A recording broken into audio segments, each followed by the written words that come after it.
अदृश्य क्षण जो आयुष्य बदलणारा आहे.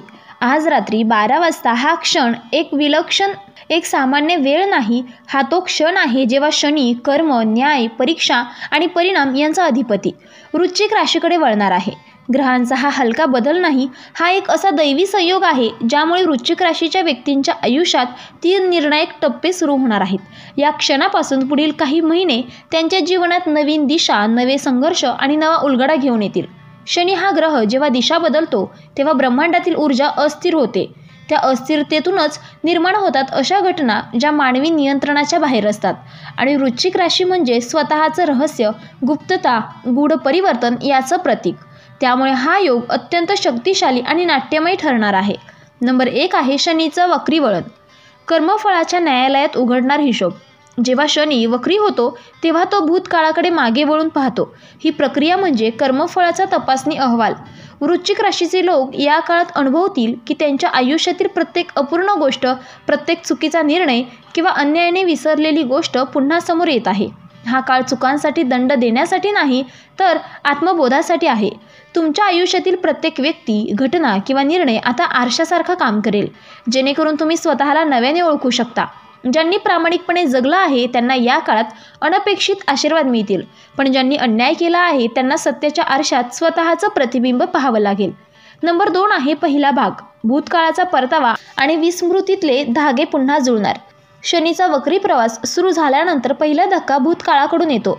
वृश्चिक राशीच्या लोकांना जुन्या ओळखी पुन्हा समोर येतील. काही नाती जी तुटली होती ती पुन्हा उघडतील. काही वेळा जुन्या प्रेमसंबंधाचे, मैत्रीचे किंवा कुटुंबातील न सोडवलेले विषय परत जागे होतील. हा काळ तुम्हाला विचार करायला लावेल, मी त्यावेळी वेगळा निर्णय घेतला असता तर. हे भूतकाळ परत जगण्यासाठी नाही, तर त्यातून शिकण्यासाठी आहे. शनी तुम्हाला स्मरण करून देईल की प्रत्येक जखम हा एक धडा आहे आणि आता तो पूर्ण समजण्याची वेळ आली आहे. नंबर 3 आहे दुसरा भाग, वर्तमानाचा विस्फोट, परीक्षा आणि स्थैर्याचा भंग. जेव्हा शनी वृश्चिक राशीत पूर्ण सक्रिय होतो तेव्हा तो सध्याच्या जीवनाची पायाभरणी हलवतो. कामात अनपेक्षित बदल, कौटुंबिक वाद, मानसिक ताण आणि आत्मविश्वासात चढ उतार दिसतील. काहींना वाटेल की आयुष्य नियंत्रणातून सुटलं आहे, पण प्रत्यक्षात ब्रह्मांड जुनी रचना मोडून नवीन रचना तयार करत आहे. हीच ती अवस्था आहे जिथे वृश्चिक राशीची खरी शक्ती उजळून निघते. शनी तुम्हाला विचारतो, तू कोण आहेस जेव्हा सगळं कोसळतं? या प्रश्नाचं उत्तरच तुमच्या पुढील आयुष्याचा पाया ठरेल. नंबर 4 आहे तिसरा भाग, पुनर्जन्म, नवा दृष्टिकोन आणि आत्मपरिवर्तन.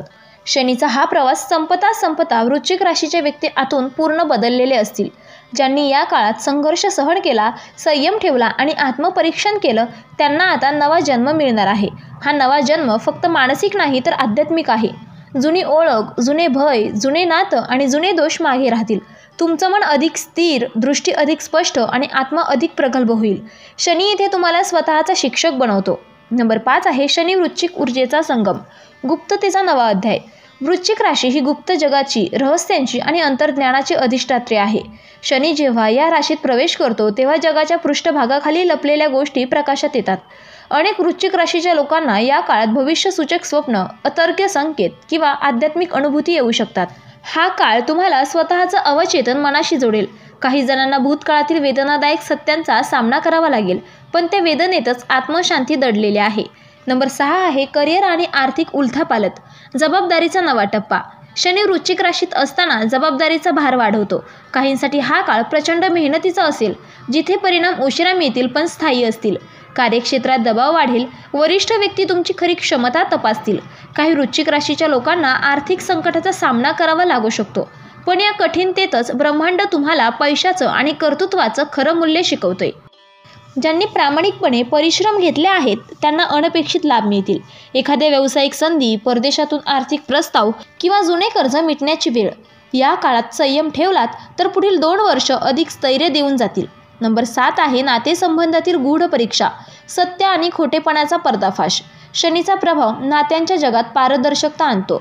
वृश्चिक राशीचे लोक या काळात त्यांच्या सर्वात जवळच्या नात्यांवर संशय घ्यायला लागतील. ज्यांच्यावर तुम्ही आंधळेपणाने विश्वास ठेवला होता ते काही वेळा फसवू शकतात, तर काही व्यक्ती ज्या तुम्हाला दुर्लक्षित वाटल्या त्या प्रत्यक्षात तुमच्या पाठीशी ठाम उभ्या राहतील. हा काळ नात्यांची शुद्धता तपासतो. प्रेम संबंधात प्रामाणिक संवाद नसेल तर तुटणे अटळ आहे, पण हे तुटणे म्हणजे नव्या आरोग्यदायी नात्याचा मार्ग खुला होणं आहे. नंबर 8 आहे आरोग्य आणि मानसिक संतुलन, शरीराचं आणि मनाचं नवं समीकरण. शनीचा प्रभाव शरीरावर भार टाकतो, विशेषतः जेव्हा आपण भावनिक दबावाखाली असतो. वृश्चिक राशीच्या व्यक्तींनी या काळात निद्रानाश, थकवा, पचनाशी संबंधित तक्रारी किंवा मानसिक बेचैनी याकडे दुर्लक्ष करू नये. शरीर तुमचं आरसच आहे, तो दाखवतो की तुम्ही आतून किती अस्थिर आहात. योग, ध्यान आणि नैसर्गिक आहार या काळात फार उपयोगी ठरतील. शनी तुमचं शरीर शुद्ध करतो जेणेकरून आत्मा अधिक शक्तिशाली होऊ शकेल. नंबर 9 आहे देवसुद्धा थांबवू शकणार नाही, नियतीचा अपरिहार्य न्याय. हे वाक्य प्रतिकात्मक आहे. शनी हा ब्रह्मांडातील न्यायाचा हात आहे. जेव्हा तो हालचाल करतो तेव्हा कोणत्याही शक्ती, देवतासुद्धा त्याच्या न्यायाला थांबवू शकत नाही, कारण हा न्याय ब्रह्मांडाच्या संतुलनाशी जोडलेला असतो. या काळात वृश्चिक राशीच्या लोकांनी कोणताही विरोध, राग किंवा भीती बाजूला ठेवून आत्मस्वीकार करावा. जो संघर्ष स्वीकारतो त्याच्यासाठी शनी कृपावान ठरतो. नियती बदलता येत नाही, पण तिचा खरा अर्थ समजून घेतला तर ती शक्ती बनते. नंबर 10 आहे तुटलेलं आयुष्य की पुनर्जन्माची सुरुवात. आज रात्री 12 नंतर वृश्चिक राशीच्या व्यक्तींचं आयुष्य 3 भागात तुटणार आहे, पण त्या तुटण्यातच नव्या प्रवासाचे बीज आहेत. पहिला भाग भूतकाळाला सोडवतो, दुसरा भाग वर्तमानाची कसोटी घेतो आणि तिसरा भाग तुम्हाला नव्या उंचीवर नेतो. या प्रवासात तुम्हाला तुमच्या खऱ्या आत्म्याशी सामना होईल. शनी कोणाचं नुकसान करत नाही, तो फक्त आपल्याला खरं स्थान दाखवतो.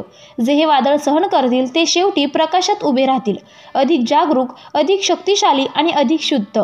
आजची रात्र तुमचं भविष्य लिहित आहे. प्रश्न एवढाच आहे, तुम्ही त्या नव्या भविष्याला स्वीकारायला तयार आहात का? तर मित्रांनो, व्हिडिओ आवडला असेल तर व्हिडिओला लाईक करा, चॅनेलला सबस्क्राईब करा आणि आजचा व्हिडिओ शेवटपर्यंत पाहिल्याबद्दल धन्यवाद. श्री स्वामी समर्थ.